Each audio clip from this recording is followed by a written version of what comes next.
Hi everyone, welcome to episode 4 of Club One Voice. And today we're going to have a really fun topic, very literally. We're going to be talking about how to make volleyball fun. Obviously, we're all really competitive. We want to win. But what are things that make it fun, that just make us keep playing and keep putting in all that effort even when things get challenging? So I've invited some really special guests onto the show today. And here they are. I'm just going to introduce them in alphabetical order. So we have Coach Geoff, or Geoff, as we often call him. We were joking beforehand about how many different nicknames he has. But Coach Geoff is our 15 Platinum coach this year at Club One. And his playing experience was at Corona del Sol for 4 years. We're fellow CDS alumni. And when he went to college at University of Arizona, he actually got to serve as the manager for the women's volleyball team there. That's a really strong Division I program.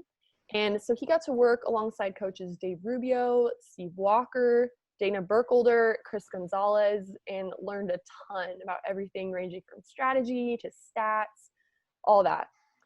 And now he coaches boys and girls volleyball in high school and club. He serves as the head varsity coach for the boys volleyball program at Corona also. And then he joined Club One in 2013. We were debating the year for a little while, but we settled on 2013. And then we have Kris Maglunog, Kris Mags, we call him, who's our 15 gold coach at Club One. And he's also, actually, I'm going to back up to your high school career. You played at Skyline High School in Arizona for several years, and now he's the head coach at Horizon Honors. And they've won a state championship over there, and he's received multiple region and conference coach of the year honors. So he's really done great things with the program. And he's been with Club One since 2013. And then moving up to Tony, you can see his team behind him, actually, the 13 Platinum team at Club One this year. Thanks, Coach. That's awesome. Tony Lee came to us from sunny Southern California, where he was with Coast Volleyball Club for 4 years. And then when he moved to Arizona, he's been coaching beach. He's been coaching indoor. He helped start the beach program at Hamilton High School. And he gives a ton of lessons. I meet so many players who come to Club One because they started doing lessons with Coach Tony. And he's been with Club One since 2016. So the reason I asked these three coaches on is because I've been really fortunate to watch, some of their practices, their game warm-ups, their lessons, even coach with some of them a little bit. And they make practices and everything so fun. They're really competitive. They want to win, and they have a lot of wins under their belts, but they also find a way to just keep the girls really engaged in the process. So I'm excited to talk to you guys more about how you do that. So to start, I was wondering if you could give us some background about how you got into volleyball in the first place. What made you try the sport, and what made you stay? What really hooked you about volleyball? So I started playing volleyball my sophomore year of high school because I had some friends do it. And at the time, Mesa Public Schools was, they had 10th, 11th, 12th graders. So I missed out on my freshman year. But I got to play with some of my friends, and what hooked me to playing the sport is the camaraderie. It is a true team sport. It's fun, and it's exciting. It's challenging. It's, you don't have to, you have to be athletic. You have to have finesse to play, and that's what I love about it. I started playing, I would always hang out with at my friend's house growing up. Throughout middle school and high school, and going into freshman year, one of my best friends next door neighbors, who was like an older brother to me, was playing volleyball at Mountain Point, and I wanted to be just like him. So he got us into the Mountain Point volleyball camp with Fred Mann, and that's where I first learned about volleyball and started playing. And I took that experience and started playing club throughout high school. And the thing that really caught my attention and that I really enjoyed was all my friends, we would play out in front of their house, and we play something called ghetto volleyball, where we would take 2 ladders, put them across, and then put a badminton net that we found in the garage, and then draw lines with chalk on the ground, and then it's how I got a lot better and how we just started playing. So because of them, I really found a love for the game and haven't stopped since. So for mine was the biggest jump was a friend of mine from high school, Dave Wazinski, played volleyball, and we were living in Michigan at the time, and not much to do in Michigan other than your basic sports of baseball, football, basketball, and what have you. And he was really big into volleyball, and my group of friends back then, our two focus points was competing and just roasting each other. And so he liked volleyball, so I ended up trying it out and really started loving it from the beginning just because it was competitive. It was something new. It was like a puzzle trying to figure it out. And he was one of my good friends, and he taught me how to play. And so we would just spend hours in the backyard peppering. And then he belonged to a beach circuit called MPVA. And so those guys kind of trained me, and I really enjoyed it from a competitive standpoint, plus just the game itself, and just clicked and moved on from there. That's really fun. I heard a theme of each of you really enjoyed it because you had friends playing. Like, you could do it with other friends. It's not just like tennis or something where you kind of have to go off and train really relentlessly by yourself. You can do it with this group of friends. You can even find a way to play it in front of a house if you're creative enough.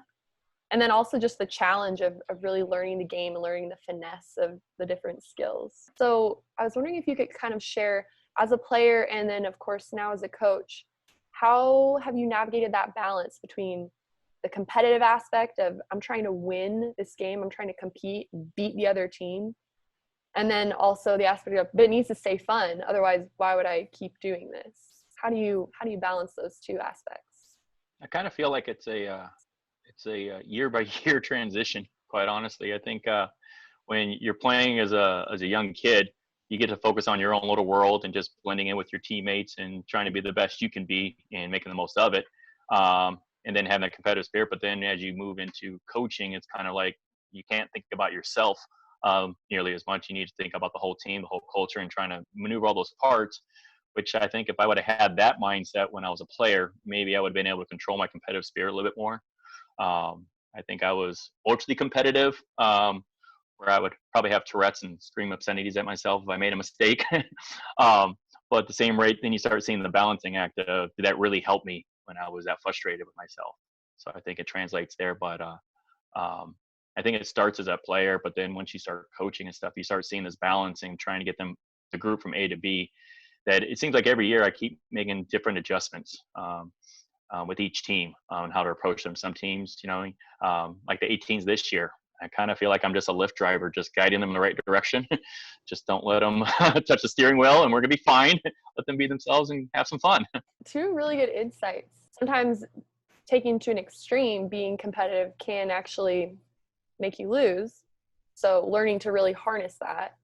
And then also that it really depends on the personality of each team and the people on the team, maybe which side you need to lean towards so that they can be successful. I think at least when I was playing, when I was younger, I was extremely competitive. I had a little coach inside of me at that time. I was called the grandpa of the team at Corona because I would scout every team and then let them know who was winning, what lineup they would run, and who their main hitters were.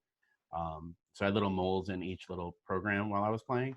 So I kind of took that as a competitive advantage that I always wanted to win. And I think having Ben as a coach, because he was the men's head coach at Corona at the time, that's something that he kept instilling all 4 years that I had him over there. And bringing that over to coaching, getting the girls to be really competitive and just learning about them, as Tony was saying, is just really important because each girl has a different motivation to be successful.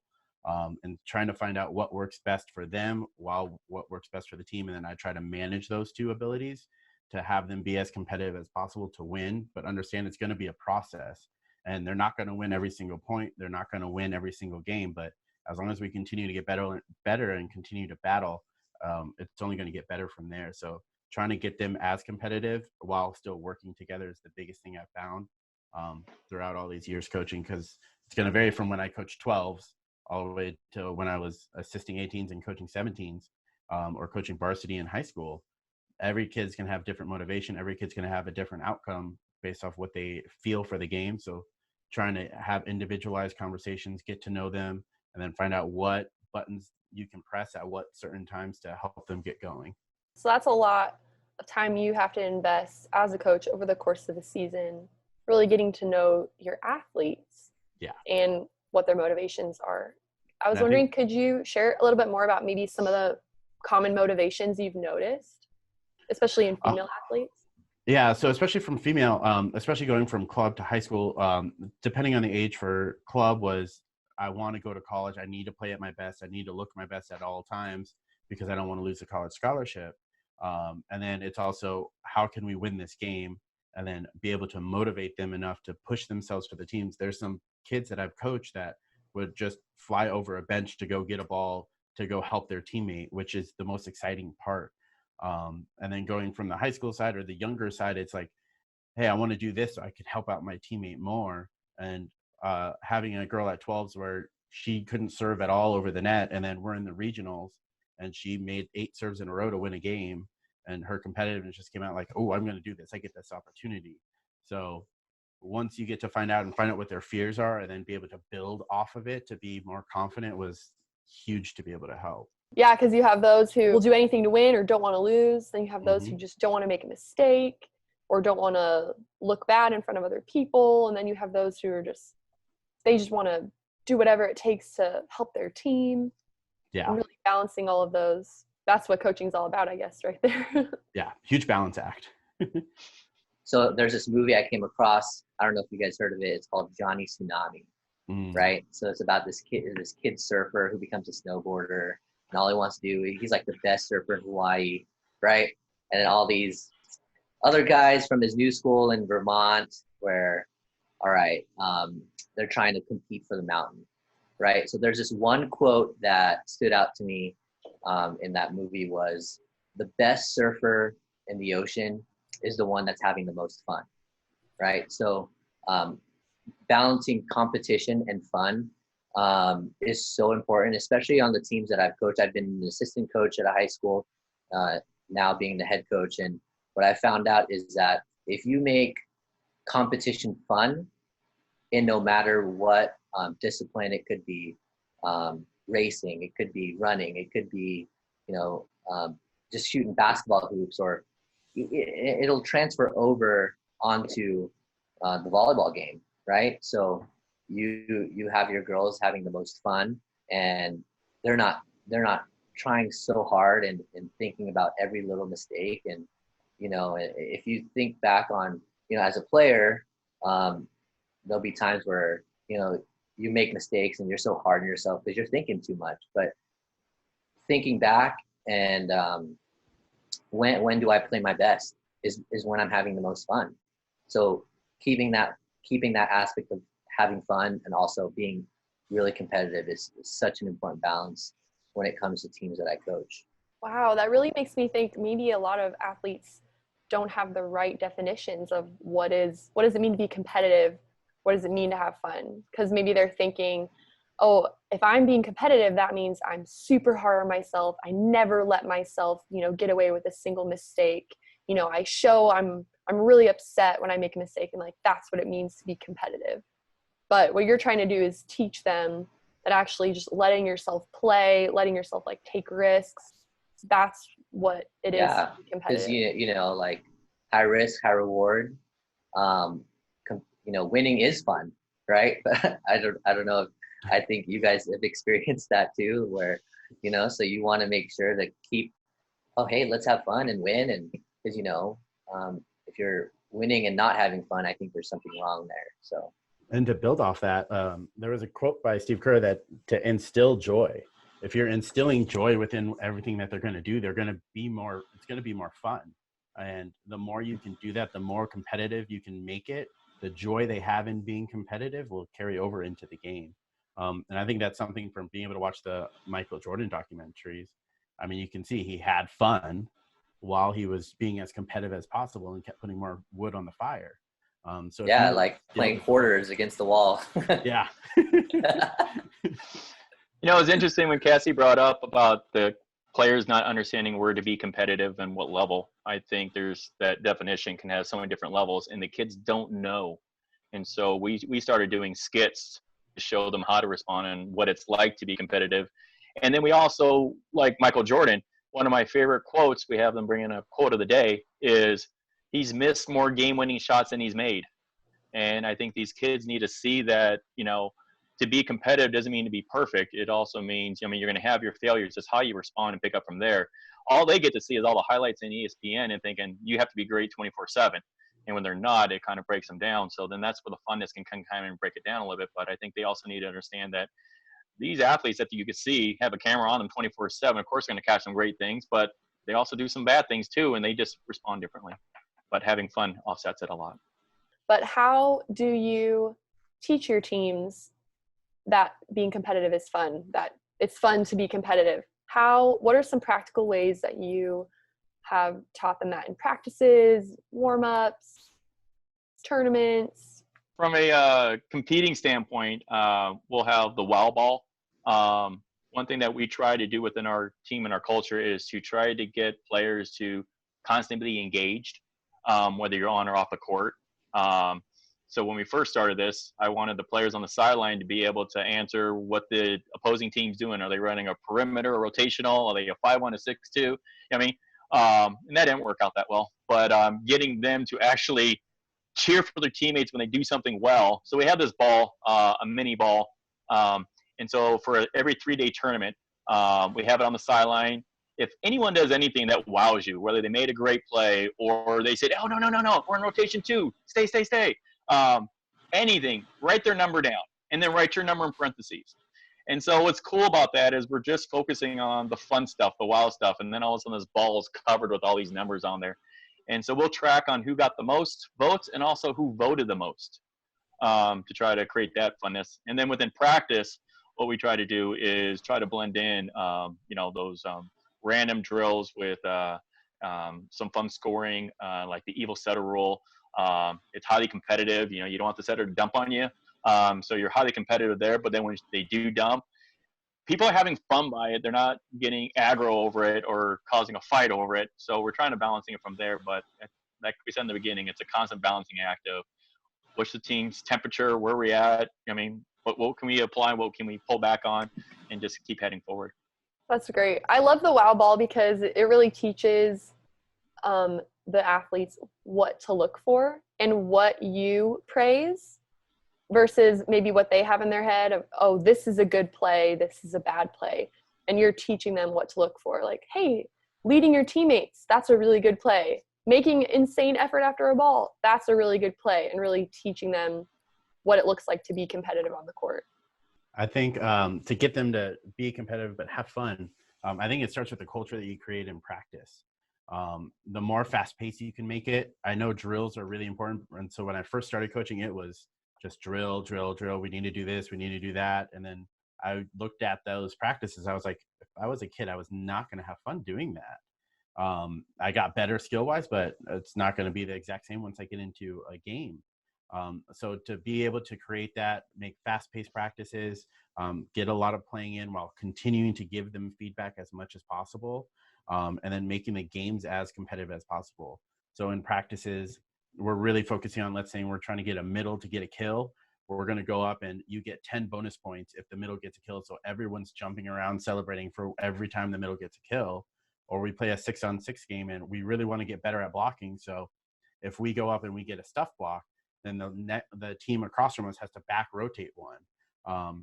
And just trying to make it as competitive as possible while we're still being good teammates and enjoying that and celebrating each other's successes, and different things of being on the sidelines during tournaments. Most of my teams had gotten mascots. So my team's mascot this year is a booba. I had never heard of one of those, but it dances and it's creepy, but the team loves it and plays with it on the sideline during games. It travels with us on a plane.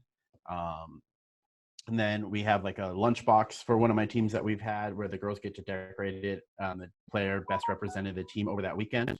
And then one year was a work box that had all of our goals in it, and they would carry it to and from each game and tournament. And that was what they used to cheer with on the sideline.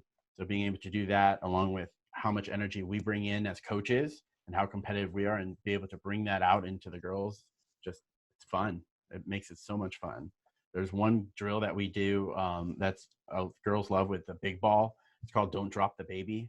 It's rated as one of the worst drills you can ever do for volleyball because it has no skill. But it's just getting them to talk and move on the court and throwing a ball back and forth while holding a big ball. It's a lot of fun, and the girls have thoroughly enjoyed it. There was one year with the girls, just to help bring in more camaraderie with the team. We did a spike ball tournament in the gym, and we had 3 games going at each time, and the winning pair got a pair of spike ball. But to continue to keep them as competitive as possible, even if it's not volleyball, you got to instill in them, like, I want to win this, and I'll go do whatever I can to do it.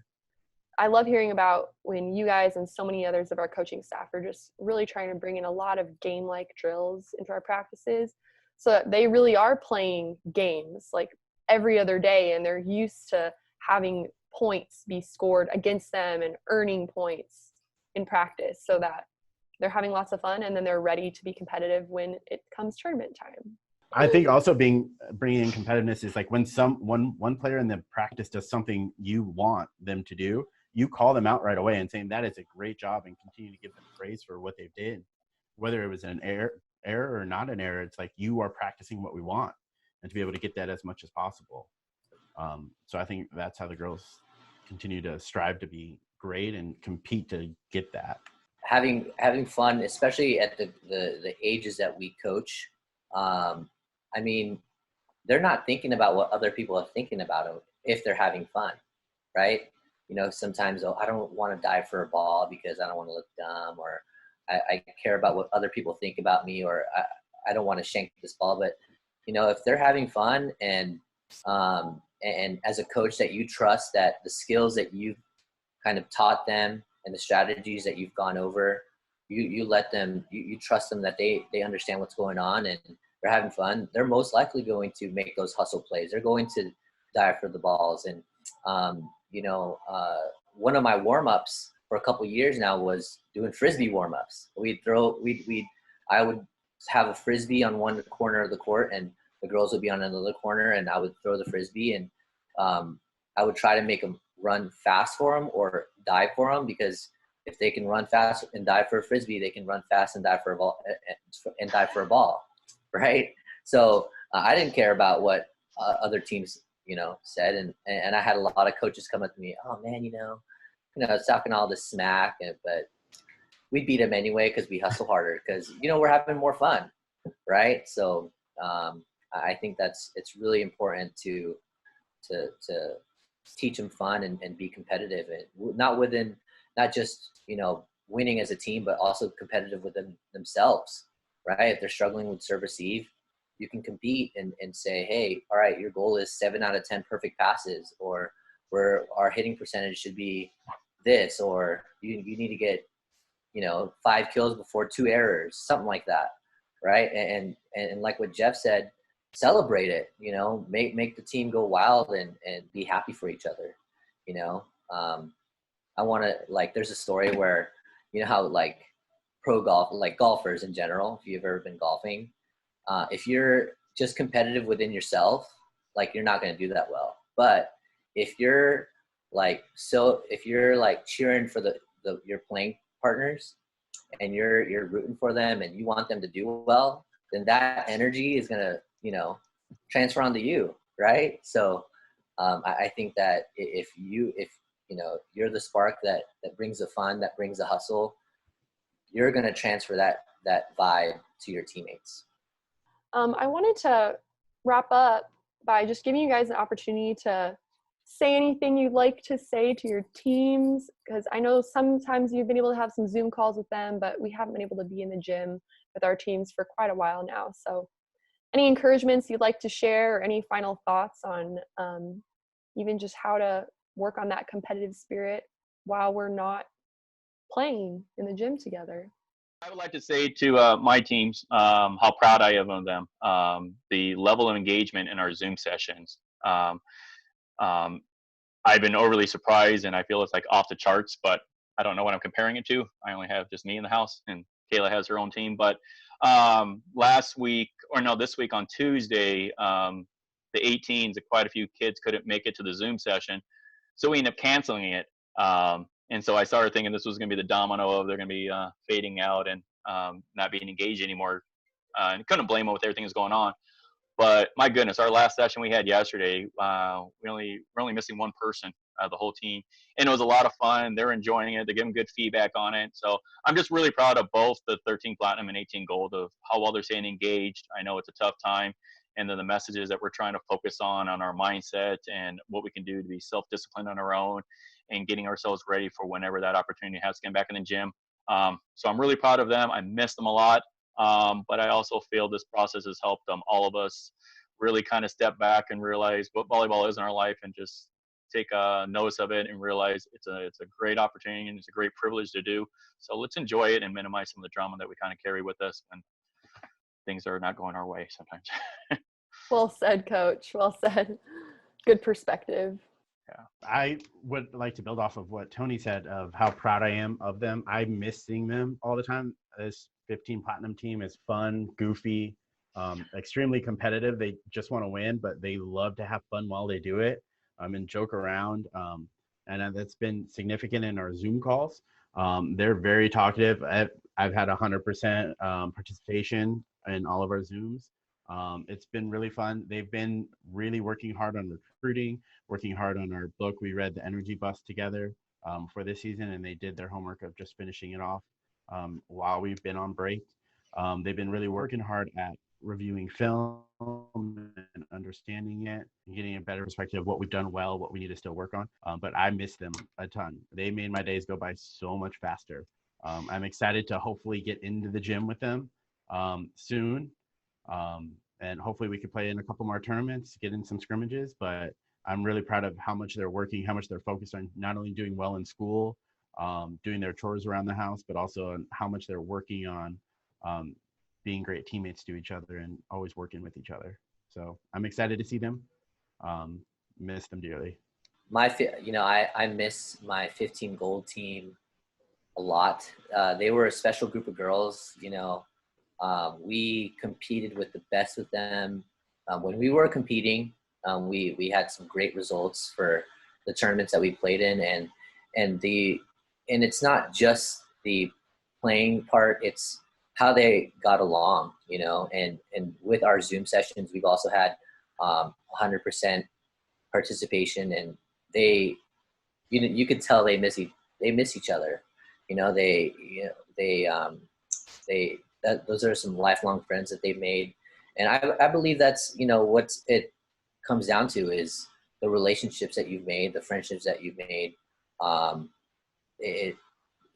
Not being in the gym kind of makes us all realize which are the things that are important. And it doesn't matter if you've won or you've had a great team or had a bad season. It's just the relationships that you've made. And I think that's super important. And I'm super proud of my girls for working hard on the things that you do off the court, like journaling, mindset training. And I also hooked them up with my school huddle. So I put all of our film on there, and you could tell that they're watching the film because it shows up on my end. So I know they miss it. We all miss it. And just miss my group of girls, so. I just wanted to honor you guys too, because I know all the work and effort that you put into making your practices really engaging and trying to come up with all those different ways to build that competitive spirit and make it fun for your teams. And now you really see the fruit of it and their buy-in even when you can't be in the gym together. So I'm sure they're really thankful to have you guys as coaches. And I'm really thankful that you joined us on this episode and got to share some of your wisdom and experience with us. So thank you for taking the time to do it.